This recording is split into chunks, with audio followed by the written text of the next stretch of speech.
एक आदमी था जो असीम ताकत पाना चाहता था। उसने दूसरी विश्व युद्ध के सुपर सोल्जर सीरम को अपने शरीर में इंजेक्ट किया, लेकिन उसे ये पर्याप्त नहीं लगा। उसने पीछे भी दूसरा इंजेक्शन लगाया। इस बार दर्द सीधे हड्डियों से दिमाग तक पहुंचा, लेकिन वह चुप रहा। उसे पता था कि ताकत पाने की कीमत यही है। परिवर्तन के बाद उसका शरीर इंसानी सीमा पार कर गया। खुद को अजेय समझते हुए उसने हल्क से लड़ने की गलती कर दी। गुस्से में हल्क ने उसे इतना जोर से किक मारा कि वह बेहोश हो गया, लेकिन सुपर सोल्जर सीरम के कारण उसका शरीर जल्दी ही ठीक हो गया। बदला लेने के लिए उसने और ज्यादा सीरम लिया। इस बार उसके शरीर पर खतरनाक हड्डियां उगने लगी और वह पहले से भी ज्यादा खतरनाक बन गया। उसने असली बैनर यानी हल्क को ढूंढा और उसे बहकाया ताकि हल्क बाहर निकले, लेकिन हल्क ने जैसे उसे अनदेखा कर दिया। यह अपमान वह सहन नहीं कर सका। गुस्से में उसने डॉक्टर ब्लू वैज्ञानिक को बंदूक से धमकाया और खुद पर बैनर का सीरम टेस्ट करवाया। वैज्ञानिक ने गामा रेडिएशन शुरू किया, जैसे बैनर के साथ हुआ था। हरी रोशनी के बीच उसके शरीर में बदलाव शुरू हुआ और सुपर सोल्जर सीरम और गामा रेडिएशन का कॉम्बो उसे एक भयंकर राक्षस में बदल दिया। जेडार ने शहर में आतंक मचाना शुरू कर दिया। वह सिर्फ ताकत और हिंसा चाहता था, लेकिन लोगों की चीखें सुनकर उसका खून और ज्यादा उबलने लगा। शहर में डर का माहौल बन गया। बैनर समझ गया कि सिर्फ हल्क ही इस गलती को सुधार सकता है, लेकिन समस्या ये थी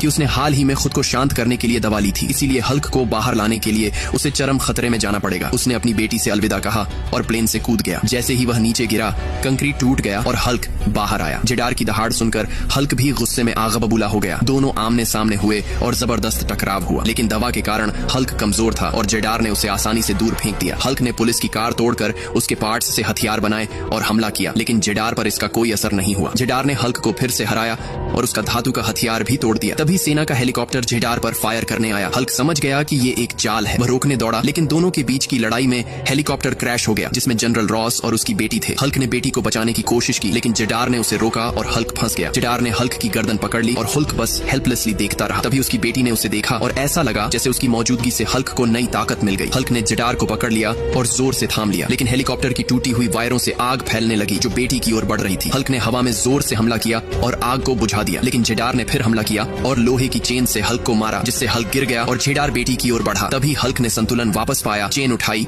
और उसे जेडार की गर्दन पर